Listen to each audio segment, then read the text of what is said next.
Yeah, we'll talk about myths in the audio industry, why people use XYZ DAW, and is there any reason for someone to use those DAWs? Let's talk about the difference in what is a music producer, what is a sound engineer, and what is a music director. Now, first topic is what is the difference between music director, music producer, and a sound engineer? Any idea? You have any idea about it? Yeah, music director is a composer. Okay, what's his job in and out? What do you think he does? He, I don't know. I know the meaning, but I can't say it. I think I don't know to put it Okay, in right words. no problem. Usually, I think just understanding the theme and maybe Mhm. writing based on that. And how do you think he's different from a music producer? Music producer takes directions from the music director on how it should be produced, Okay, in my opinion. okay. And what do you think a sound engineer A is? sound engineer is the guy who makes it sound like how the director wants it to be. Okay. You're In half very, correct, yes, half very wrong. skeletal understanding. Yeah, you're half correct, half wrong. The sole reason why you need to understand what are these three different roles is because only then you will be able to venture out once you're out of the course, right? Because now, like you said, music producer is not someone who takes direction from music director. Music director is like a standalone person, which we will get in. But most people take it your way and they think, okay, once I finish the course, I have to go work under someone. But that's not the way it is. So the first thing is, let's understand what a music director is. A music director could be two ways. One, he's like A.R. Rahman, who's very knowledgeable technically and musically. Another person, let's take Ilyaraja. You know who Ilyaraja is? He's not very technically sound guy. He does not know how to use a mixing board. He does not know how to use a DAW. So, but what are these two job roles? It's very simple. Let's say you're a music director. I'm the director of the movie. I'm gonna book you for my XYZ movie and I'm gonna be like, Kavan, these are the themes. I want 4 songs in this movie. You have no uphold in that particular movie. What I say is your job. I want 4 tracks. You have to give me 4 tracks. You cannot come and say like, you know what, Suraj, why don't you keep 3 tracks? Let it be good because I have busy schedule. You cannot say all that. I've booked you for that movie. In and out, you're gonna work for me and the movie. Plus all the theme, what is the storyline, everything will be given by me. You will only implement it in terms of music. Now, I will say that in the intro, the hero is gonna get into an action sequence and he's gonna, beat up like 100 guys. So you come up with a theme like that. That is your job. You're not gonna, creatively make anything by your own. Of course, within that boundary, you can make what you want, but you cannot go beyond that boundary and be like, you know what, he's hitting, let me give a romantic track there.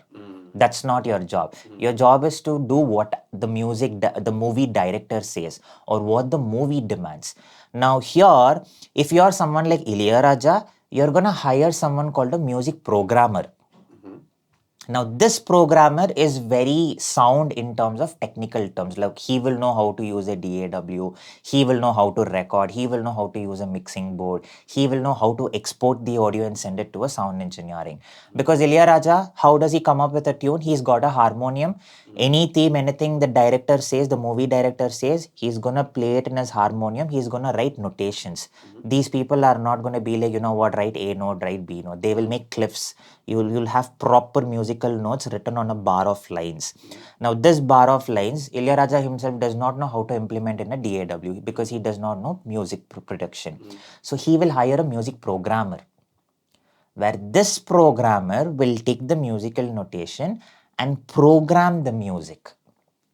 Intro, outro, breakdown, build up, your drops, your stanza, all of these things.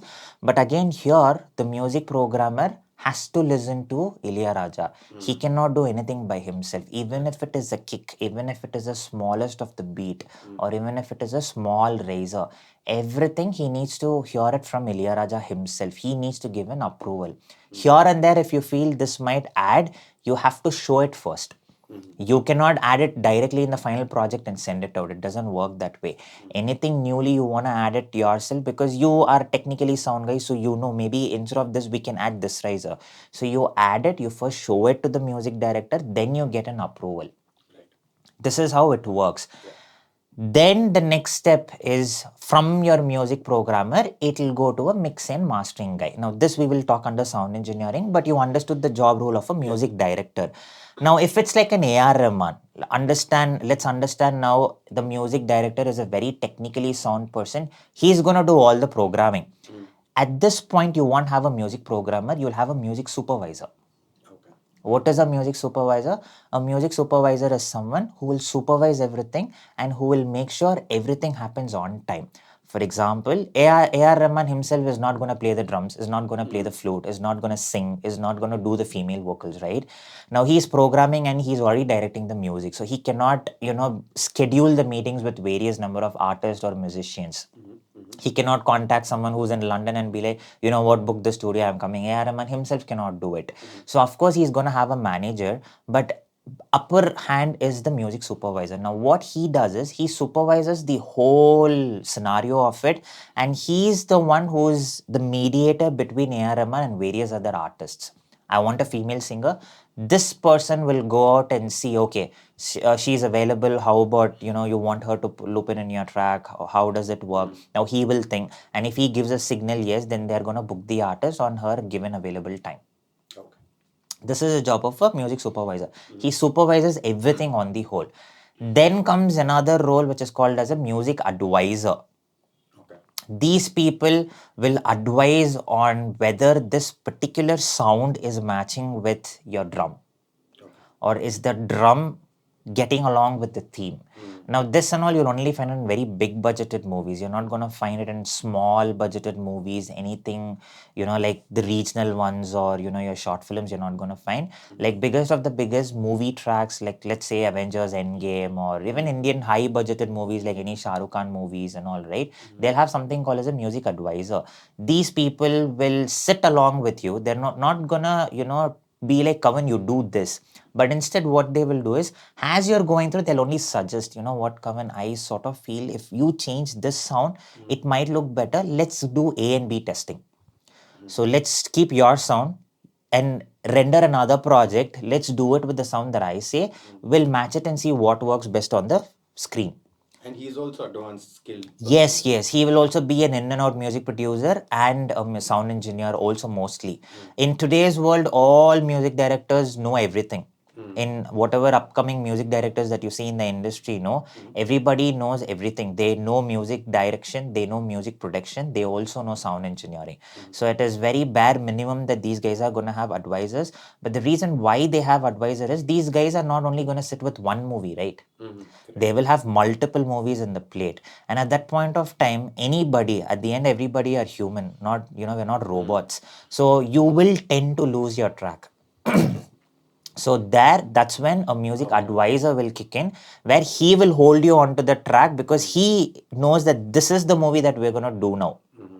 Now, for example, take Anirudh. I don't know if you know who Anirudh is. He is the music director for recent release Leo. He was the music director for Jawan, and he's done a lot of Rajnikant movies simultaneously. Oh yes, the young chap. Yes. Famous now. Yes. So he is doing it for all big artists, and each movies have collected more than 300, 400 crores. So imagine the pressure that he's sitting in right now. He has to give hit numbers for all movies because you turn it's Vijay this side, who's the South superstar. Then comes Rajnikant, who's an Indian superstar. Then comes Shah Rukh Khan, who's world superstar. So he's literally doing it for all superstars, and you have to have your guts in place. For that, you need an advisor. It is mostly possible by him to do it, but it's always better to have another person because you are minting in crore. Each movie you are collecting close to 10 crore.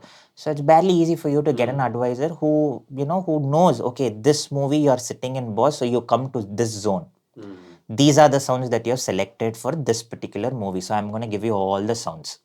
Then you come to this movie, I'll be like, that movie is done, boss. Now we have to sit in this movie. I'll give you all the sound selections, the theme, whatever the director has spoken to me. I'm going to advise everything to you. Once I do this, then I will contact the music supervisor and I'll be like, you know what, boss, I've done everything. Please go hunt for singers. Give me the best singers possible for this particular track. So he'll give multiple lists. This is how it works. So you have understood music director and a music supervisor and a music advisor. These are the three different that comes under the category of a cinema or OTT, whatever you call it.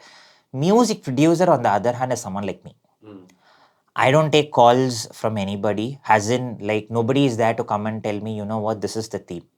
You have to make music like this. This is how, in an album, I want only 7 tracks. That is not the way I make. I make tracks based on what is my current scenario. Today I'm sad, I'm gonna make something like a sad number. It could be a progressive house, could be hip hop. It's my wish. And I'm like a one man army. Right. Up in case I know singing, I'm gonna do it myself. In case I don't know singing, I'm gonna hire singers. But I, as a music producer, like it to be instrumental. I don't add any vocals or rap or anything on top of my track. It's barely instrumental, from kick to your drums, to your melodies, to your bass lines, to your risers, to your other effects, such as your, all this ambient sounds. All of these things are done by me. In and out, from the start of a track all the way to the end. I'm going to do the music supervising as well. I'm going to be my own advisor as well. I'm going to be as a programmer for myself, and I'm also going to be directing the whole track for myself. And how many numbers should be in an album is also decided by me. The music business is also taken care by me. Now this is up to an initial stage. Now let's say, as a music producer, I'm someone like Martin Garrix or like Hardwell or mostly like Armin van Buren. Now then I'm gonna hire someone called as a music manager. Who's gonna sort you with gigs and Who's gonna sort, promotions? yes, all of the financial numbers and the show numbers, all of that front end part of a business is being taken care by him. Music managers works in either a salary based or on a profit sharing. Okay. If you're gonna hire one of the best music managers out there who's handled like the top artist, then he's not gonna come and work for a salary based. Nobody will do that. They will be like, see, you're making so much from the show. From the profit, you give me 30% or 40%. Or other way dealings are also there, but that we'll talk about as we're going into music business in later classes. But this is how it works once I become a little bit more popular. All of your YouTube branding, your merchandise brandings, you get Hardwell caps, Martin Garrix t-shirts, all of this will be taken care by that guy. I will only have to take care of the creative part and what happens within a studio. I will hire sound engineer and all later. As I get money, I will hire the best sound engineer possible. I will hire the best recording engineer possible. All of these things are taken care as I keep growing further and further. But the whole music is from my end. Nobody is there to tell me what I have to do it. Now, you tell me this? Do you think that a music producer getting signed to a record label is good, or acting independent like me is good? I feel independently is good because Why do you say so? you're not bound to any legalities or a style, or they say you have to make a hit song or you have to make this genre because that was a most popular thing. Your creative side is kind of sold as well, is what I feel. True. Now, the reason why I always ask this to, new people who come in for the course, right? Mostly they're like, I have to learn this course, and within 2, 3 months, I have to send my track to Spinning Records or whatever records that is out there, Indian Records or any particular record who's dealing with music, and they will select me. First thing is, they're not going to select you. Reason, no matter how good your track is, your track could be the best of the best track. It could even be 100 times better than, Armin van Buren or Martin Garrix. They're not going to select you. Very simple. They will see, if I take your track, how much of a business can I make? How does business converge? You need to have a fan following by yourself first. Minimum is what they ask is at least 500K followers, 5 lakh followers, or if it's good if you have 10 lakh followers. Now, my question is, if you're having 1 million followers, why do you need a record label? I think record label will act like this music managers True, initially. true. But the whole point is they sort of come in to help you, Yeah. thinking, make you think that they're like a music manager, but then their terms and everything will be like the owner for you. Yeah, yeah. You will only get 30%. You're not going to get 70% out here. Where likewise, on the other hand, the music manager was getting 30% if you were an independent artist, and you will get to keep the 70%. If you're under a record label, first thing is, what they will tell you is, see, boss, your profit of that 30% will not come only from the tracks. You have to sell mercs as well. Like all this t-shirt, other shows, DJ, you have to go perform wherever I'm sending you. And that will be like almost 365 days. Day in and out. And the worst part is, you're not going to perform all 365 days in the same country. True.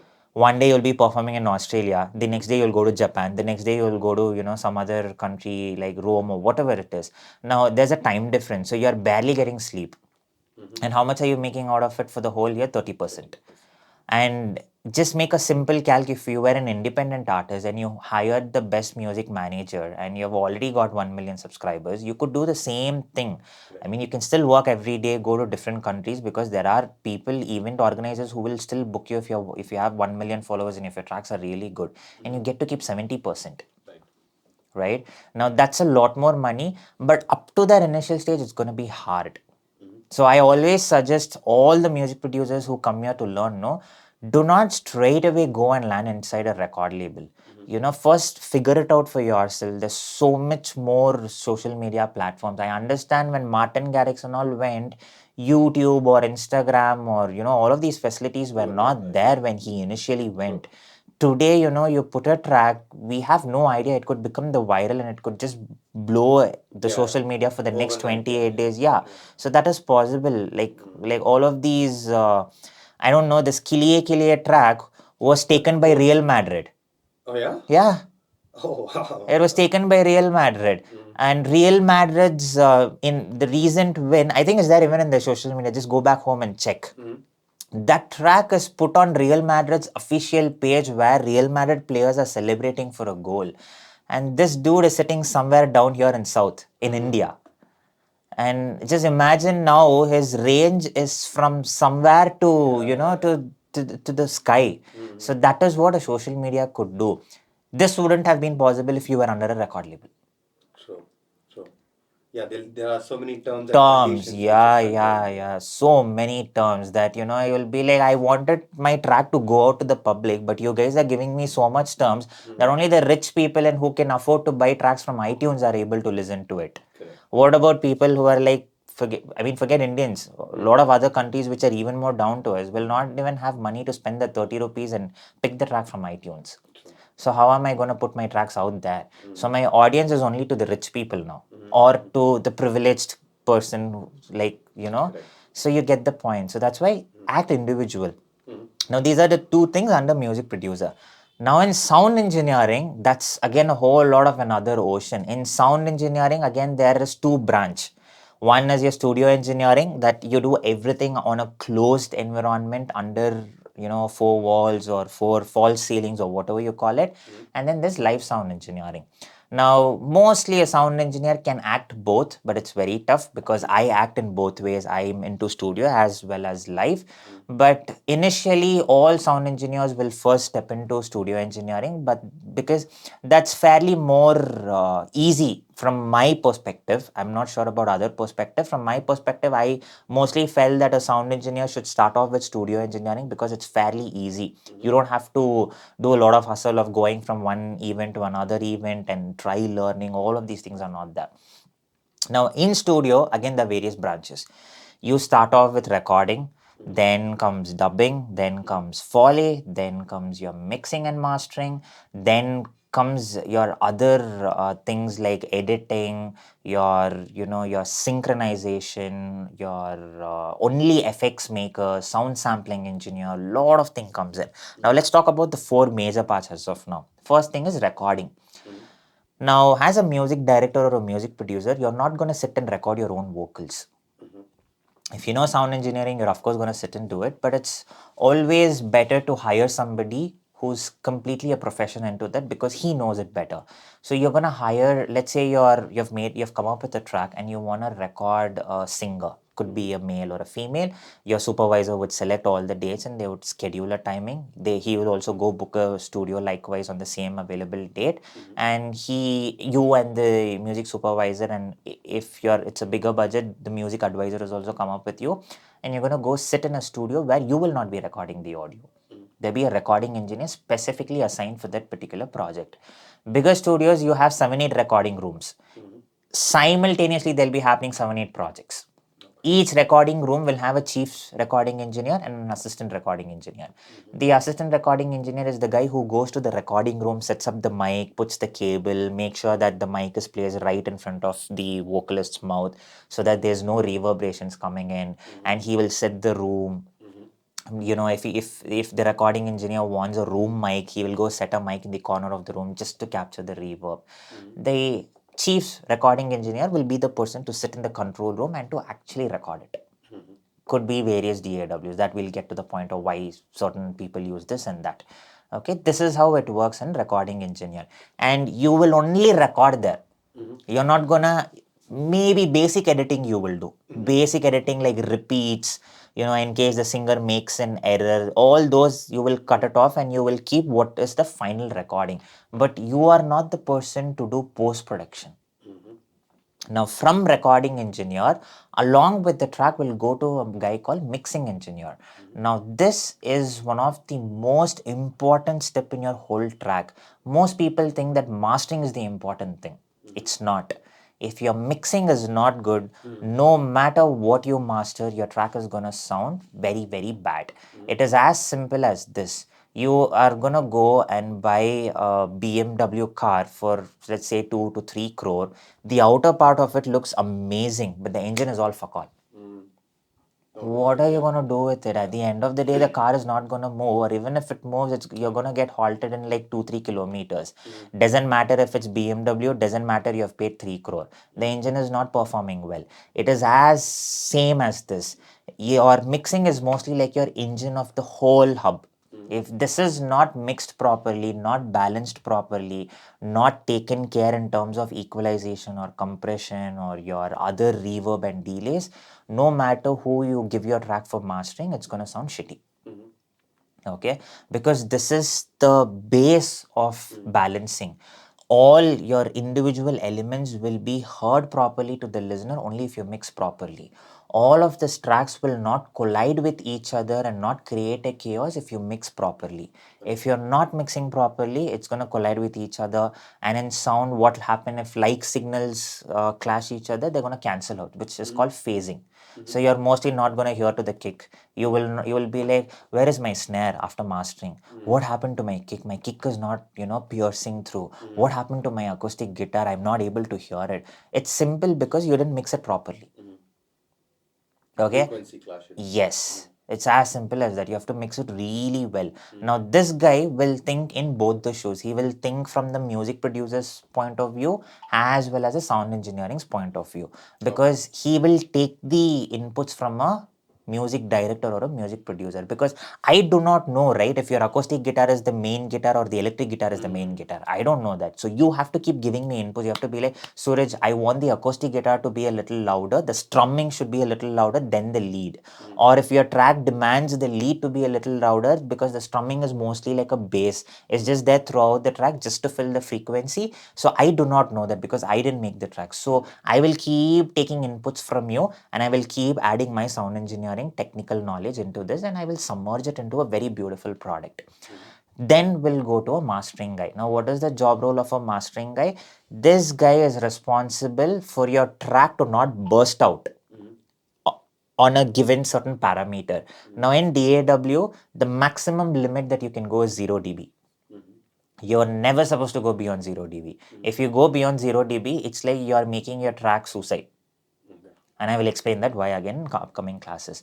So this guy will make sure, how can I make the track to the maximum loud without making it cross beyond 0 dB, so that there is no digital distortion nor there is clipping in the particular track. So I'm giving a very beautiful product at the maximum amplitude without making it go into distortion or internal clipping.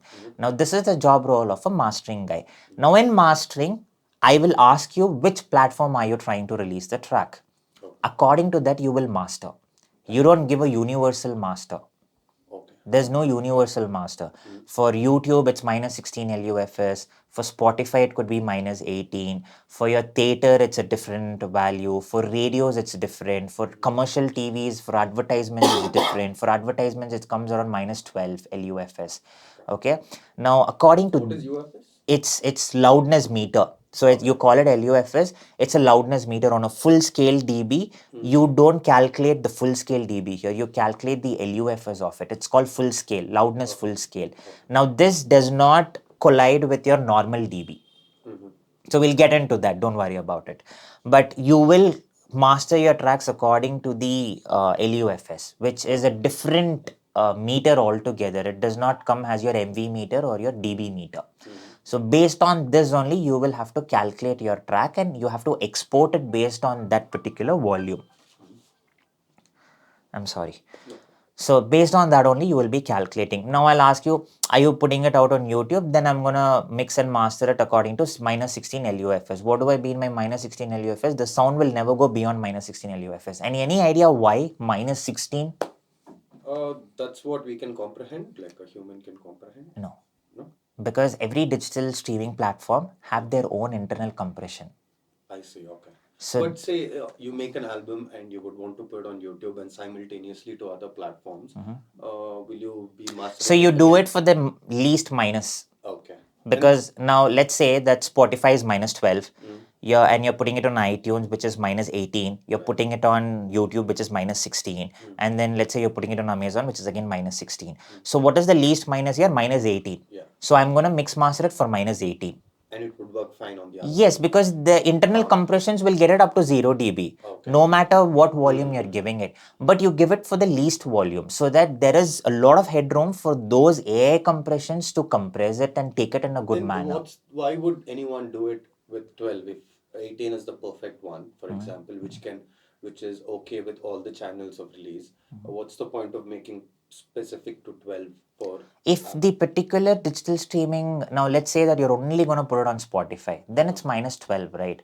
So I can give it at minus 12. I don't have to give it at minus 18.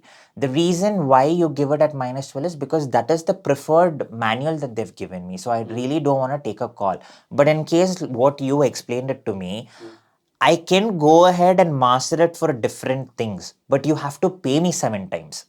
Oh, okay. Like minus 18 takes a lot more effort than 12. Yes. Okay, okay. So the whole mixing will change, the whole mastering will change. Then you're like, Suraj, I need a minus 16. I cannot do the same mastering on the same mixing now. I have to mix it differently because the headroom when I pass my channel from mixing should be a little bit more than minus 18, right? Because that is only minus 16. So I need to have a 2 dB of headroom. So I need to remix it. Now that's a lot more effort. So I'm going to charge you another, 10,000 or 14,000 or whatever it is. For every digital streaming platform that you ask me, I'm going to give you the same invoice amount for different mix masters. Makes sense. So as a music producer, smartly what I do is, okay, I need to put it on all of these digital streaming platforms. Now I don't have so much budget in my pocket, nor let's say I'm only the music producer, I'm only the mix mastering engineer. I don't have so much time. I cannot sit and remix and master 7, 8 times. I don't have so much time because there are 8 tracks. Now imagine if I'm doing for all 8 tracks 4 times. That's like 32 masters, which I will barely not be able to pull it off single-handedly because it's too much of pressure. My ears will get fatigued because I'm going to listen to the same track 4 times, 4 masters. Each master minimum 6 times I will listen. Now, if I do a simple math, I will have to listen to the same tracks for more than 50 plus times. That's a lot of pressure that I'm going to take it. So what simply I'm going to do is, I'm simply going to make it to the least minus LUFS and I will send it out. Maybe my, Spotify and everything will sound a little bit more grittier, but that's okay. That's only to a sound engineering ears that is possibly, visible, not to someone who's normal. Unless and until there's no distortion, unless and until there's no heavy compression, I'm cool. Because all my instruments are heard clearly, all my bass lines are perfectly placed, it's not distorting, nor is it overpowering anything. Now, what happens when you give it at 0 dB? It is gonna compress again. Now that's where your hi-hats will go very sharp, your bass lines will start overpowering the kick, because all of these are lower subtle elements. When you compress, all of this becomes averaged. They'll start overpowering. That is why you don't give it at 0 dB. It's very important that you master it at certain LUFS parameters that a streaming platform has given you and not something that you want to do like. So it's a normal question that a sound engineer would ask when a mastering is done. I mean, if he's a sound engineer who understands this, he will ask. On what platform would you want to release it based on that? Yes. But in today's world, they do not, do it that way. I don't know if the engineer does not know it or the artist is not asking for it. But even the artist should know this. It's not just a sound engineer should know this. Even if you're an artist, you should know where you're releasing it. Today's time, I think mostly people are opting for Spotify and YouTube. I don't see people coming in for Amazon Prime or iTunes because India iTunes don't ever works. Very less people utilize it. Even if people have iPhones, they don't go for iTunes. It's Amazon Music because everybody's got Prime. So Amazon Music comes free with it. Spotify, I think their 3-month charge or whatever is fairly less, or I don't know. I don't use Spotify. But YouTube is again free of cost. Like I just have to open it up and I have to play it. Again, YouTube Premium is also cheap, I'm believing. I think it's 69 rupees or 120 rupees per month. So people opt for these three. Why people opt for YouTube? Of course, you get monetized. Then for each ad you're getting paid. Whatever the amount is, something is better than nothing. Even if you're getting paid 2 rupees, 3 rupees, nobody will pay you 2 rupees, 3 rupees by keeping your track in the system. At least when you're putting out, you're getting the 3 rupees. So something is coming in. So people definitely opt for YouTube. So these three are the most important things that artists looking for, out of which YouTube is minus 16. So I usually be like, I will mix master and give it to you at minus 16. You can of course go and put it in Amazon Music and Spotify as well. No problem at all. So that is how I do it for all the clients who come in here. It could vary from sound engineer to sound engineer. This is my way of treating a particular track. Now, again, in this world, again, not everybody is right, nor the person who says you're not right is wrong. It's perspective. Now, I like yellow color panels. That doesn't mean you liking it blue color and you're wrong and I'm right. That's your perspective. So it's just a way of looking at it. Now, I treat my tracks this way. I might be wrong for somebody else. Now, his way of treating tracks would be completely different. And that's the beauty of sound engineering. Nobody's right here, nobody's wrong here. If you tell it out with less attitude, everything is right. You just you're not supposed to just throw that attitude just because you're 10 years into the industry, or you're like, hey, you're a small kid. I've completely faced that because when I started my career as a sound engineer, as a chief sound engineer, I was 21 years old. And everybody who worked under me were all 34, 35 years old. So I've massively faced that attitude problem. They'll be like, keep quiet, I know I've been there for 21 years, but I'm the chief sound engineer, boss. Like, at least listen to me. I'm not saying you do this. Let's give it a try, which never happened technically. That's something that we'll discuss outside the class, but you get the point, right? Not everybody is right here, nor is everybody wrong here. Everybody has got their own experience, so they were going to treat it that way. Now, whatever minus 16 LUFS, some people don't even follow all that. They're like, boss, I'm going to give it at minus 2 dB on full scale dB. That's it. YouTube will not compress it. I'm cool with it. Now, these people are from analog world. Okay. Now, that is how they are going to, treat the track. Now, I cannot go be like, you know what, Kavan, just because you are from analog, it's not fair that you're not treating the manual of YouTube. You have to give it at minus 16 LUFS, so give it at minus 16 LUFS. At the end of the day, it's the end product, right? If that is good, no matter how you made it, doesn't matter. Now, all this news channel keeps showing, don't eat roadside golgappas. They're not hygiene. They try adding some other water. But at the end of the day, when you put one inside your mouth and as the product is good, you forget what water it is or how hygiene they've made it. Doesn't matter. The taste is good. For 25 rupees or 30 rupees, it's worth paying. And he is the winner there, and you are also satisfied. You are another winner. Next day, you are getting diarrhea and all. That is secondary. But the product was good for that particular movement. That for 30 rupees, 5 minutes, I've enjoyed my life. That is all. So when I'm giving out the track for that 4 minutes or 3 minutes, if you're enjoying the track in and out, I don't care if I've mixed it for LUFS. I don't care if I've mixed it in analog. I don't care what plugins I've used. I don't care what technology I've used. I don't care who's mixed it.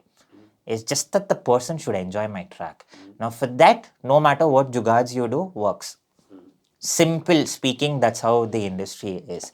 So these are the three different things, and then comes in the sound engineering your Foley. Any idea what Foley sound engineering does? Foley is where, say, there is cartoons and you give the sound for every step. True. Those things. True. Yes. Not just for cartoons, even And for yeah, movies. example, For example, Transformer movies, all these, a car turns out to be a huge robot, all those transformation sounds, all that is done by a Foley person.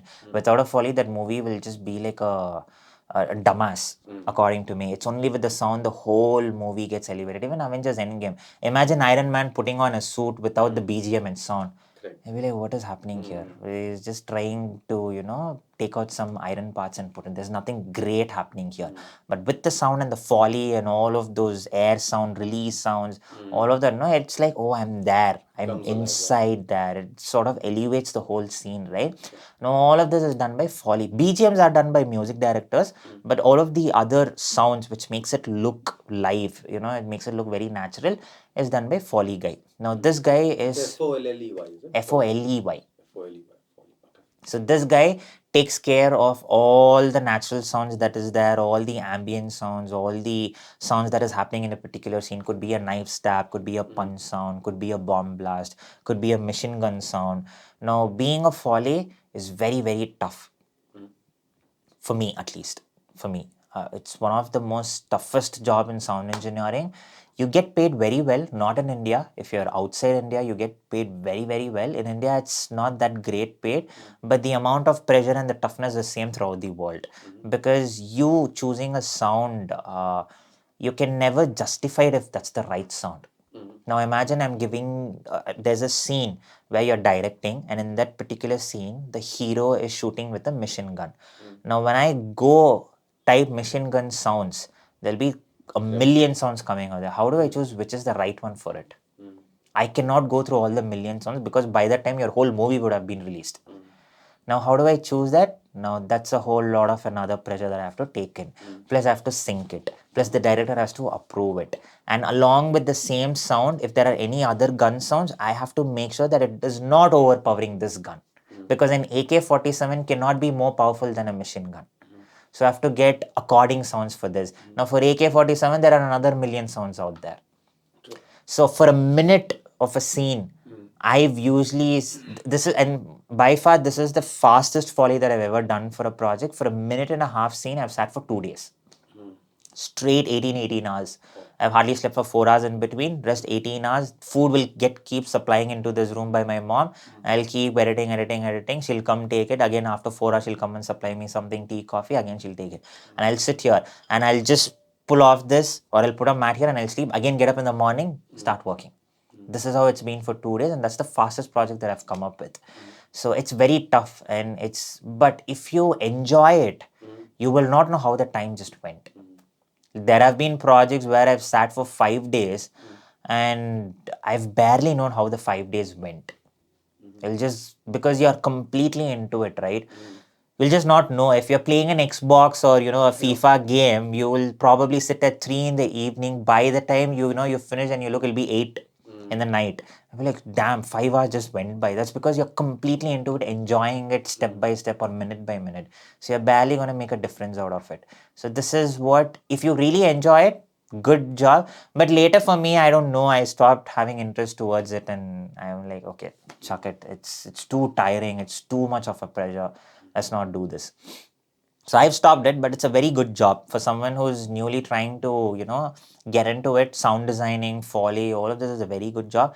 Sound designing, on the other hand, you need to be a very technical person. You need to understand the waves like sawtooth, square, triangle, secondary waves like your white noise, pink noise, all of these things you need to understand.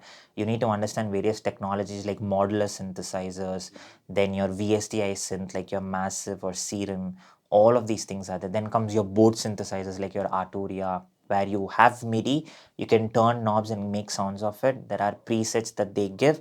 From that preset, you can go to another sound by your own, like a helicopter sound. All of these things are there. But you need to understand these technology. That I don't see.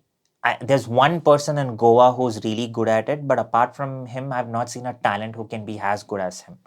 It's very tough. It's not that easy, and it's a very expensive profession. I've had my hands on a couple of modular synths. Yeah, it's a Four very course, the modules that you get, you arrange Oh, it. nice, Yeah. nice. It's a But very expensive one. expensive. Each wire, each knob, you go ask in the market, it'll be like 2,000, 3,000, 4,000.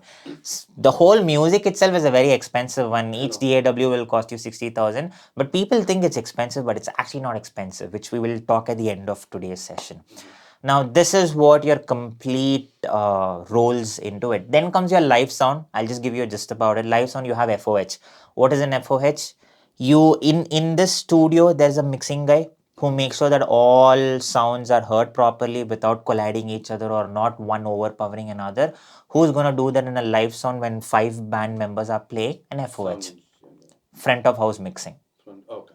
FOH stands for front of house So mixing. these musicians that come usually have one guy who's Yes, always appointed to do that. yes. And there are also musicians who will not have a guide, but then that particular event place will have an in-house sound engineer. So he will mix it. But 100% there should be a mixing engineer. You cannot randomly carry guitar, drums and be like, okay, come, I will play it myself, because drums will overpower for sure. I've noticed variations where these Indian bands have this sound engineer and these foreign bands come and it sounds like Exactly like how you hear it from MP3 or correct, from correct. iTunes or The Amazon, difference right? is so much as True, compared to true, Indian true, bands and true, the true. German That bands and is, stuff. and you know why? Mostly, there's also a myth in this. People think it's purely on a sound engineer's job that to do it. It's not like that. I will show you Indian bands who will play as good as your foreign bands. Now, to be precise, there's an Indian band called Bread and Path. They usually do it for open houses or they do it for a lot of VIP weddings. This is where they play. Now, these guys' band will look very tight. Why they are tight? It's because the selection of instruments, even the drum skins from your rim, all of that is checked. And you are practicing on tempo. So not one person is loose there. So everything is very tightly packed. And as a sound engineer's job, my job becomes very easy. All I have to do right now is balancing and certain compression for your drums, certain compression on your distortive guitar. That's about it. Nothing else. Reverb delay on your vocals. That's what my job is. Now imagine you're coming up with a very bad sounding drum kit. My job becomes nightmare. And at the end of the day, I'm still figuring out what to do. Nor are you happy, nor am I happy, nor are the listeners happy. Now, that is why it's mostly important for the artists who go on the stage to be perfectly set from your tempo to what track next you are playing to all the possible cues. You have to have practiced it. Now, this Braden and Path, they started as a two-piece band member. Braden, Path, where Braden is the guitarist, Path is the flautist. Both of them used to play in Raghu Dikshit's band. You know who Raghu Dikshit is? They used to be a flautist and a guitarist in Raghu Dikshit band. They separated, came out, started posting simple YouTube videos, went viral on 1 or 2 videos. Then they started as a 5-piece band. Today they are an 18-piece band. Nice. And they charge a lot. I cannot say because I don't know if this video is going out. They charge a huge money and they play for VIP weddings. Like recently, they happened to play in one of the VIP's PA's wife's birthday party. So you can imagine the numbers that they're making right now. And you know how many hours they practice a day? 4 hours till date. They get up at morning 4:30. They have a jam room. They go practice till morning 9, and then everybody goes to their day-to-day job. They do it till date, regardless of they being 18 piece, and all weddings are ready to book them. All North Indian weddings are ready to book Bridal and Path. And still they practice for 4 hours, and that's why they're tight. What happens with our other band members is once you attain that head, you're like, see it. I mean, now we are known. Why should we practice? A.R. Rahman practice till date. Benny Dayal? Benny Dayal, I did his show 3 years back in IIM. He happened to practice for 4 days straight. Fifth day was his show. 4 days straight. 6 hours or 7 hours he was practicing. And it's after all a college. It's just IIM students coming in and outside. And he's such a big dude. I mean, mostly everybody knows him in India. And he's practicing for 4 days now. That's the dedication. And you have to see his band. His band's the tightness. Toby mixes his live shows. And I think he's also a studio engineer. That I'm not sure. It's so tight. It'll actually be like you're sitting and listening in front of an iTunes speaker or an Amazon speaker. That is how it'll sound their band. That's because they practice and they're very tight. There's no, there's no variations in tempo. Why it sounds loose is the drummer is slightly off. The guitarist is playing randomly. He's playing too loud. All these things only matters a lot, and you need to have a discipline on the stage. What do I mean by the discipline? If you have a monitor or if you have an amp for your guitar, that should not be loud. How will I mix? Because that amp itself is throwing so much sound for the audience. Then what will I throw from my PA speakers? So you need to maintain that discipline in combination with your sound engineer. That is missing in Indian bands. That Indian bands don't do it. Foreign bands are not like that. Foreign bands' thumb rule is listen to the sound engineer, no matter even if he's wrong. Because he's the guy who's in front of the PA, because you barely know what you're doing. You only know that you're playing. How does it sound? Only I know it. So that's how it is. So that's why it's tight as well. That's FOH. Then comes systems. Systems is where you rig up the speakers, you put the subwoofers based on a particular event or a particular space that you're there. It could be an amphitheater, could be an auditorium, could be an open space, could be a corporate office, could be like a theater setup. Wherever you are, you have to set it in a way where the speakers throw proper sound so that there's no reverb happening in a particular hall. So you need to set the amplitude accordingly, you need to set the frequency accordingly. You have to do spectrum analyzing so that no frequencies clash. Because if my high throwing speakers and subwoofers clash, there'll be no sub itself, no bass completely. So I have to make sure all of these things work. That's a systems engineer. Then comes your rigging person. Rigging persons are the guy who will set up this truss, they will pull the speakers up, all of these. Then comes stage engineers. Stage engineers are the guys who will do all the connections for you. In case you get a guitar, you have to connect it to a DI. Mostly you people will not know where to go and connect. Or where to, because you will only know where to stand, but where do I connect, you don't know. So there will be a stage engineer who will be like, boss, give me your TRS cable or TS cable, I can connect it in my DI box. This is your thing, so you please make sure this belongs to you. Here is your power connection.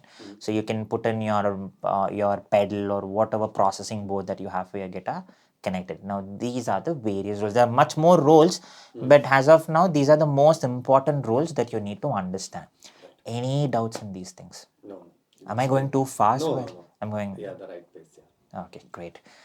Now the next thing is, you might have heard people saying Pro Tools is the best, FL Studio is the best, Ableton is the best, Cubase is the best, Nuendo is the best. What is your call on that? I mean, do you also feel something is best, or you feel, what is your take on that? I feel FL Studio because that was one of the oldest, and a lot of people have worked and put the videos, so I could connect to it much easier than the other. And as how people talk, they say Ableton is good for live performance, but FL Studio is good for sound designing, and I've also noticed personally that is what it is. But a couple of my friends also use Reason and Logic, which they say for that kind, for the sounds they do, that's what helps them pretty well. Okay. Now, firstly, let's understand why there are so many DAWs in the first place, because I don't really see the need, because not everybody is using all the DAWs. In your initial stages when the DAWs came in, now how did the DAW first of all come in your 1980s or 1970s? I'm not exactly correct. There were all of these discrimination happening in your US, like all of these whites were blaming blacks for everything. A certain murder that happened in US, will the cops will directly go in and find a black guy into that lane. You are the one who's murdered it, so you come in. But the murderer wouldn't be him, it'll be a white person. But that's how their ideology or mindset was. They were, yes, yes. So that is how it was. So what happened is, these black started something called as rap. Your initial rap was no music.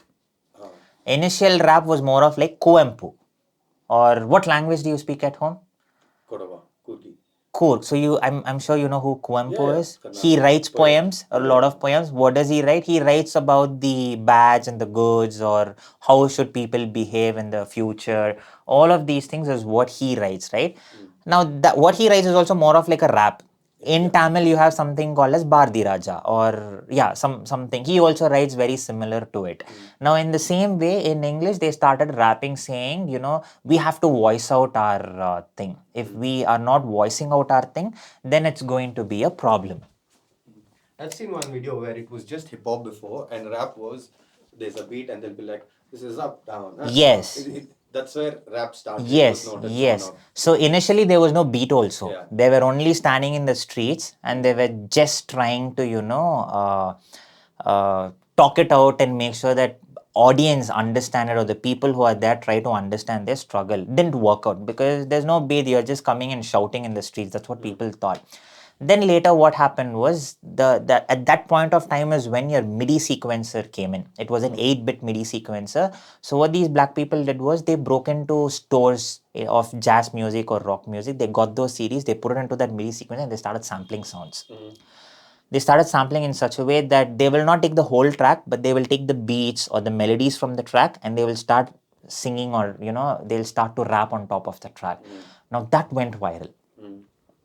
That is only all of this Compton, your Dr. Dre, your all of these Tupac, Snoop Dogg, all of these guys were born from that. There were much more better rappers before that, but then up to our point is these are the guys who came in, and that is how your whole music, electronic music production came into the scene. It was because of these guys that then MIDI sequencer slowly they turned out to a 12-bit track, 16-bit track, and then they were like, we cannot take this everywhere, so let's make a digital version also. When initially digital came, not every DAW had audio and MIDI. Certain DAWs had only audio channels, certain DAWs had only MIDI channels. Now, imaginarily, let's say Ableton had only MIDI channels. I can only program track there. How will I record?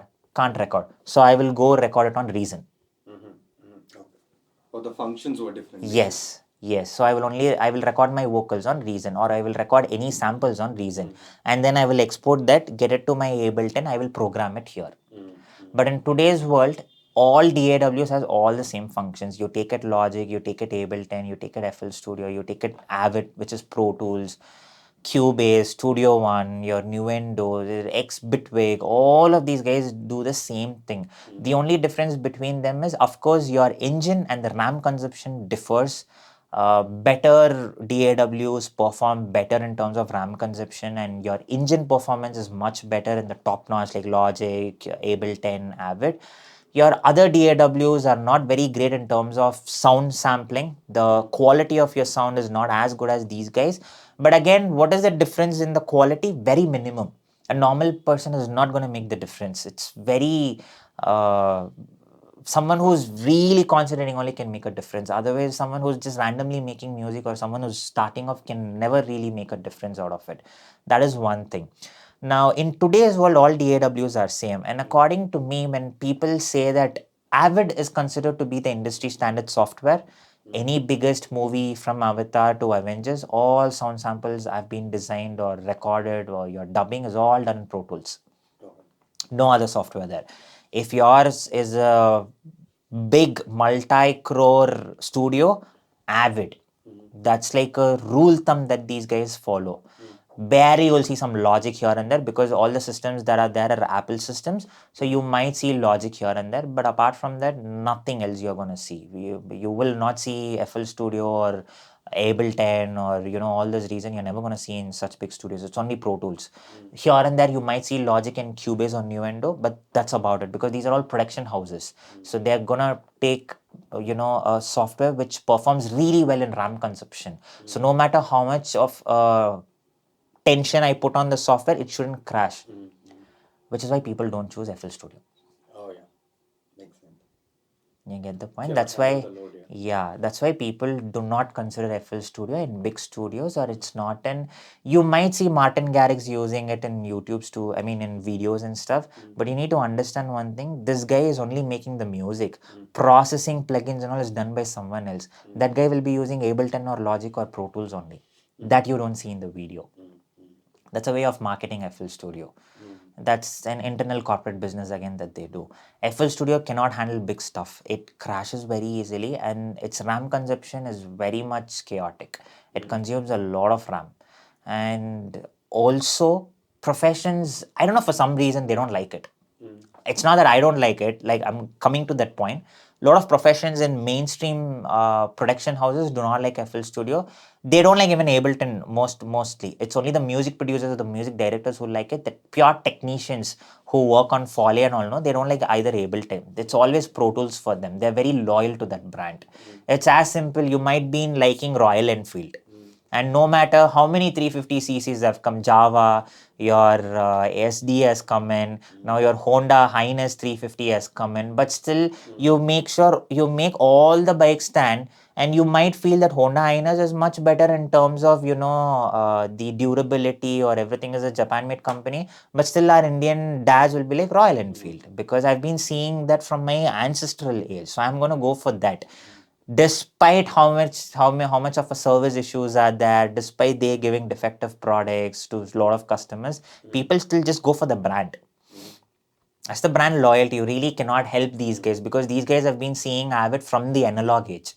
Now, just like that, they are not going to change the digital world, even though if it's better than Pro Tools. But according to me, no, it's never about the software. It's about who you are. Now, let's say that you have an Alto 800 and I've just got a new Ferrari, and I don't know how to handle the gear, nor even press the accelerator or the clutch. I don't know what combination Always it the works. driver, not the car. Yeah. So imagine both of us are gonna go for a drag race. By the time I figured out, you would have won the race, right? It's because you know the car in and out, you know what engine it is, you know where the clutch is, you know what is the ratio of gear, what on first gear, what is the maximum speed it can do per kilometer, where I'm still figuring out where the gear is or how to even turn on the car. Now that's where an expertise comes in, despite what software you have. I've done biggest of the projects in a very small I forgot that software's name. It's a free one. I think it's audiobook or something. Audacity. I've done voiceovers for Australian radios in Audacity. It's a free software. Whereas I've done voiceovers in a very expensive Avid software as well. Quality will be the same. You will never know once I export it and give you an MP3 file. If I say, tell me from which software I've done it right now, you'll be like, no, I don't know. Because the quality is the same. Why? Because I've understood the basics, fundamentals of what is a compressor, what is an EQ, how to record, what is gain staging, what is a microphone. No matter what software you throw at me, I'm going to give you the same quality. Someone saying, give me Avid, I'll give you better quality. It is as simple that his fundamentals are not good, or he's not open to having a lot of, he's not open with dealing with a lot of softwares. Now, in the whole course of our advanced music production, no, I'm not going to promote Ableton at all. I like teaching in Ableton, though I'm an Avid certified engineer. I'm a Pro Tools certified engineer. I like teaching in Ableton because that makes my workflow easy for me. But the techniques and the concepts that I teach you, you can still go and apply on FL Studio. Now, whatever I spoke in today's session is nothing related to Ableton. You can apply the same concepts even in FL Studio. You can apply the same concepts even in Pro Tools. My only advice is don't stick with one DAW, because you are coming to my studio. I have Ableton and Logic. I don't have Cubase. You might go to somebody else's studio, he will have only Cubase. There you can't go and tell, sir, I've learned it only in Ableton, sir, I don't know Cubase. He'll be like, okay, fine, get out. You've lost your project, you've lost money there, you've lost the bread earner for that particular day. Just because you didn't know the software. You know everything else. You know how to record, you know how to mix master, you know how to EQ, you know how to compress. Just because you didn't know how to open another car door, you were not allowed to sit inside the car. Now that is stupidity according to me. It's if you're into this game, learn everything. If you're going to a war, you can't be like, I only know how to use a pistol. Because a pistol has 8 or maximum 10 bullets. Now you can only kill 10 members. But whereas you shift to some other huge rifle which has a mag capacity of 30 plus bullets, and if you know how to use it, you're going to be very deadly in the war. Right now, that's what I want. I don't want someone who is only capable of using one pistol. You use FL Studio, you use Ableton. If you get your hands on any other software also, just use it. Concepts are same. EQ is going to be the same and everything. It's just that the UI UX is going to be different. Ableton, your channels come on the right hand side. In Cubase and Logic, it comes on the left hand side. And Pro Tools, Logic and all is always on this side. Vertical. Yeah, it's vertical and it will be on your left hand side. In Ableton, it's on the right hand side. And the way you add plugins are going to be different. And that they do it on purpose, because otherwise you will not know which software is what. Everything will look the same. Colors will be different. Simple as that. But when you're working on high budgeted projects, it's always better to use Avid, because they handle a lot of stuff and they don't crash. It's as simple as that. Ableton crashes once you go beyond a certain threshold. Logic, if you're on Mac, it doesn't happen. But if you are on Hackintosh, where you hack your Windows and you make a Mac OS run on it, it hangs. So if you're on pure Mac OS, it doesn't happen. Cubase, Nuendo on the other end are good for post-production stuff. You know Hans Zimmer, the guy who did music for Dark Knight and all of these things, he uses Nuendo, Cubase. His go-to is Cubase and Nuendo. And what is that hands-on thing they use, which they don't use a keyboard, but they design there's it got a like lot of knobs and everything. they can actually shape it like a touch screen stuff. This TV you're It's a big screen that you see. Uh-huh. That's nothing but a normal touch screen. Okay. That is nothing but a duplicate of your screen. Whatever screen now, imagine I'm extending my screen, but not a duplicate button, has an extender. So whatever apps that I open here, I can extend it, put it to that screen as well. But imagine now that TV is a touchscreen TV. So what I will do is I will assign my plugin windows to a particular screen. What is the most important plugin that I'm going to use while I'm mixing? EQ. So every time I click a track, the EQ will pop up into that screen, and I can manually change the parameters by touch. That is what simple it is. There's nothing great to it, but that screen is very expensive. I think it's around 1.5 lakhs or something, or 75,000. It comes in various models, like the touch, the sensitivity and all differs. I think the cheapest one is around 54, goes all the way up to 1.5, 1.6. I personally feel it's useless because it's much easier for me to do it on a mouse because everything is there in front of you, right? Like in case you're working on a track that is 200, 300 plus, then it makes sense. But if you're working on a 30 track, 40 track project and all, it's useless because you can clearly see in your big screen out here. And if you've got a really good fast moving mouse like your Razer Blade and stuff, it makes your life much easier. You really don't need to, you know, tough around much. It's very easy for you to manage everything. That is the simplest thing. Now, like I said, DAW, please utilize everything. Don't get into this debate of this is best, this is bad. If somebody else is coming that, you know what, Avid is the best, be like, yes, Avid is the best. If somebody else coming telling Pro Tools is the best, yes, Pro Tools. Or FL is best, FL is best. Simple. And never get into arguments with these guys because in music industry, a lot of egoistic people are there. They keep it for a very long time. I'm telling you a lot of experience of 8 years. They will never forget in case you try to taunt their egoistic behavior. If someone's saying that that is good, it's good. You go do what you want at the end of the day. But when they say, okay, great. Big guys are always like that, so that is one thing. Now, the next thing is you see a lot of people using Mac and you see a lot of people using Windows. What do you think is the best system? I've heard Mac is good, but I couldn't just afford Windows till now. Yeah, cost effect. Okay, that's one thing. Another thing? And Apple is more, it has that finesse, I feel, than Windows. That's the only point? No, the stability is better, I feel. Like the graphics, everything is on point as compared to the variables in Windows where one can be lesser than the other. But this feels like a complete set. Like, say, a Volvo compared to a Hyundai kind of thing. Got it. So, what you're saying is true if you were 20 years back or at least 15, 10 years back. But in today's world, it's right opposite. I mean, I'll get to the point. I'll explain you point by point. You tell me if that is true or wrong. Now, 10 years back, if Windows system were not as good as today's because these guys were only solely dependent on Intel chips, which is fuck all chips at the end of the day. I still don't like Intel chips, no matter even if they're going to 20th gen. I think right now they're in their 13th gen. Even if they're going to the 20th gen, I don't think they're going to be as efficient as your Ryzen chips or your AMD chips. But in today's world, your Ryzens or your AMDs are performing far better than your M1 chips. And also with Windows, you have the ability of customizing what you want. That is applicable only if you are sitting in studio.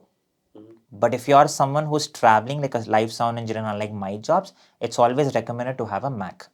For one simple reason, stability, quality of its built, and your OS runs on the OS itself. They, it doesn't need any other support. But in your Windows, if you click on Control, Delete, and Halt and Delete, your Task Manager opens, right? Go to the Process. The second or the third tab is Process. You shut down your whole Windows system, shut down all the applications, turn it on. It's fresh, right? There's nothing. It shouldn't. I mean, nothing should be happening background. But go to the Process. There'll be like a million, things. Even if one among those 10,000 or a million thing crashes, your whole system will crash. Sure.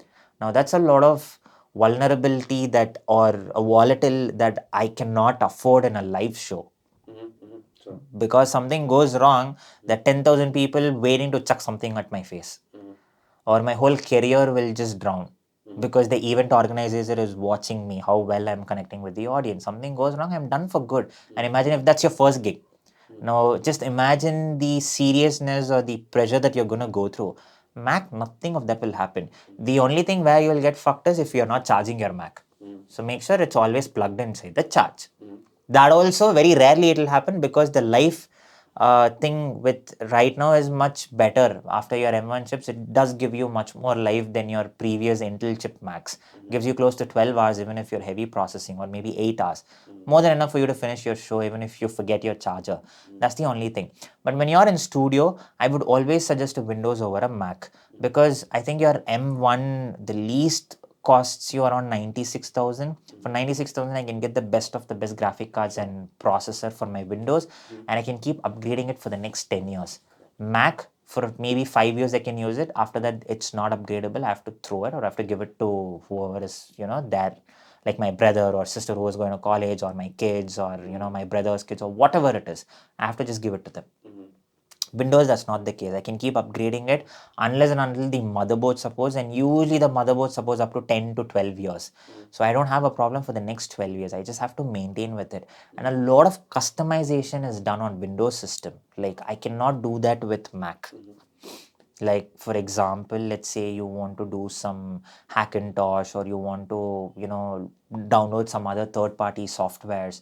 All of those things is going to be a pain in your Mac. It's not going to be a pain in your Windows. But if you're on live, like I said, Mac is always. I'll give you a real life example. So I happened to be in Jaipur. It was one of princes or princess, or I don't know, some royal family's wedding. It was some young couple's wedding. I am a systems designer for DNB, and for DNB we do all of the. What do you mean by DNB? DNB is a system. It's a company's name. Like how you have JBL, DNB is the company's name. They come up with a lot of speakers and subwoofers for live gigs. One of the most renowned brand out there in live systems. It's called PA system, public address systems. They are again from German, top-notch technology makers in this particular game. Now I've been using this, and all of the calculations and everything is done in my system. I've kept the system, went out for a small break, came back. I know who ran over it. My system was broken. Now imagine if I had a Windows. Now this is a Lenovo Legion. It's an AMD series. Now your Lenovo or your Windows on the whole are not same. What do I mean? In Bangalore, you have AMD. In Jaipur, you'll only have Intel. And the graphic cards will not be 1060. It'll be 270, or it'll be 360, or it'll be 1060 Ti. I want the same configuration. That's not possible with the Windows. If you go to Dubai, Lenovo Legions will all be high tech wala. You will have all 7000, 9000 series. In India, you don't have 9000 series in laptop. You'll have all 32 or 64 GB things. In India, not many people buy 32. So mostly 8 GBs and 16 GBs only, they have it here. And they have all lesser wala AMD, because the cost becomes high if you're going to give me 9000 series of AMD because of the tax and everything, and people don't buy it. But that's not the case with Mac. Anywhere in the world you go, if you've got an M1 Pro Max card chip with the same 16 GB, that's going to be the same even if you go to, Ukraine, which is a war happening country. You will still find the same model there. Sure. No matter which nook and corner you go. So that way, your Mac still stands out. Your Windows, no, because these guys have a lot of variations, and all of these variations are not available in all parts of the country or all parts of the world. different countries strategically or marketing wise, they keep changing. For higher, better economic country, they give more powerful systems. For lower performing countries, they give a little low spec versions. So there are differentiations like that. But in your Mac, it's not like that. Go to any part of the world or any part of the country, you're going to find the same thing. Most probably, you might not find that particular specifications, but all the internal things are same. Maybe you won't find the 16 GB RAM system because it might be out of stock, but you will have a 32 GB with the same M1 Max chip. You won't have an Intel chip. Same. That is one thing on this particular Mac. So this is why your whole system selection also needs to be good. And once you're performing well in this music production, now have one system specifically for your music production and not combine your work and everything, because like I say, Windows are vulnerable to virus. Unlike your Macs, you using a lot of pen drives or hard drives and everything gets corrupted. I've lost close to 52 projects like that. The whole system just got wiped out for me. The whole hard drive got wiped out for me. Almost 52 tracks that were supposed to release went out. I lost my hope of releasing tracks only after that, because 52 tracks was close to 2.5 years of work. And I've spent a lot of money on it. Maybe close to 60,000-70,000 I would have spent on it, on the whole. Like, everything was out for me, and I'm still not out of it. That's why I make sure every student I come know, when they try taking somebody else's pen drive and putting in a system, I'll be like, why are you doing that? Don't do that. It's Windows. If you're a Mac, it's fine. So this particular system that you have here, no matter even if the world goes upside down, I will not put anybody else's pen drive here. And all the hard drives and hard disks that I use it in the system is only used on that particular system. I want to transfer anything, I'll use WeTransfer or Google Drive for transferring. Never plugging in out of it and plugging into other system.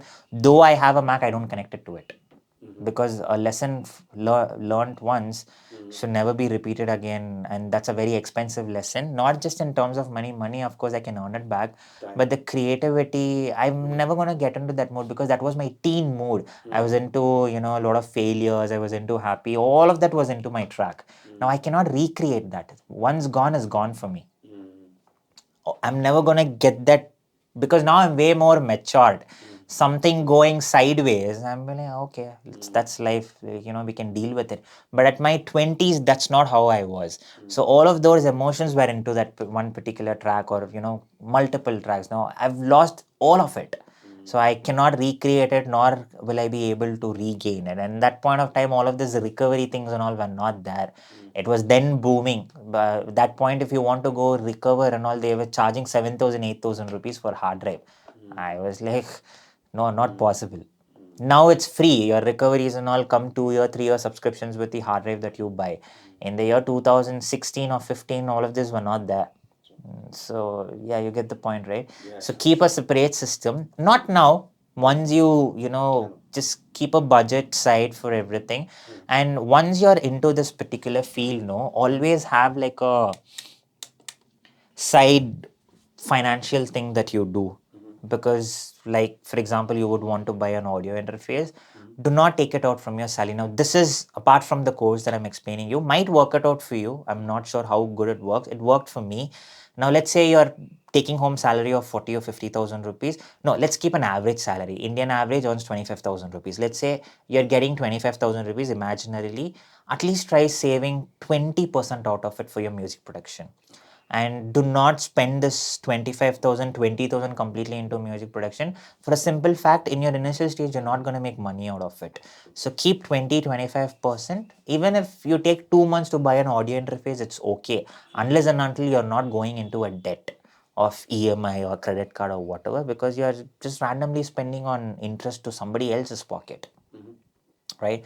This way, maybe your procurement of devices or equipments are going to be slower, but you will have a long lasting career.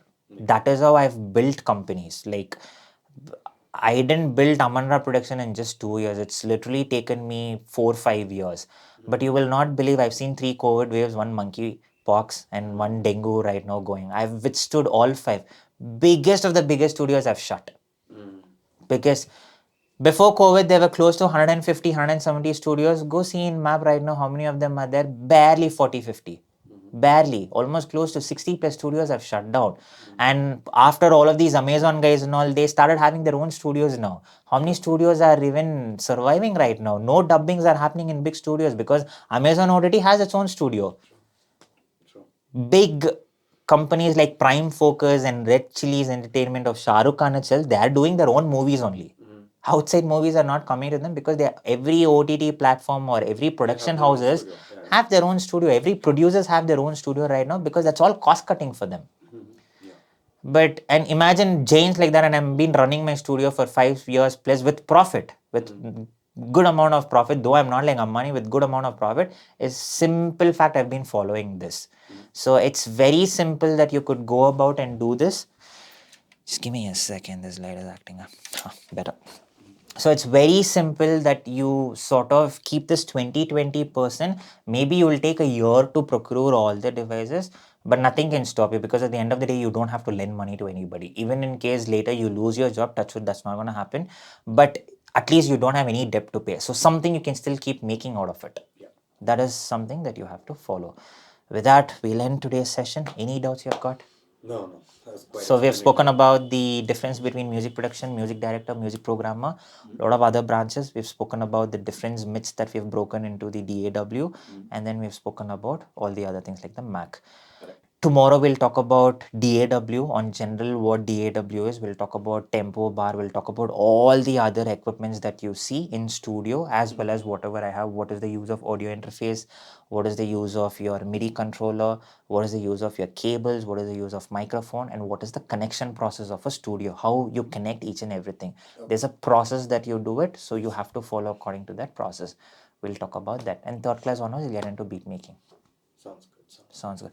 Let me know if I'm going too fast. No, I'm happy Let with me the pace. know if there's anything that you don't like. Initially, if you're telling me so that I will also change accordingly because after certain number of classes now, I'll become very confident of what I'm doing right now. So then later, if you tell, it'll become very hard for me to change. So anything you want to change, if you want me to go a little slow or something, No, just let it's me. going perfectly fine. I'm happy Sure, with the way Karan, it is. sure. Yeah. Sure. We will. This week, I'm not available. Hold on, I'll just. Whoa, it's been recorded.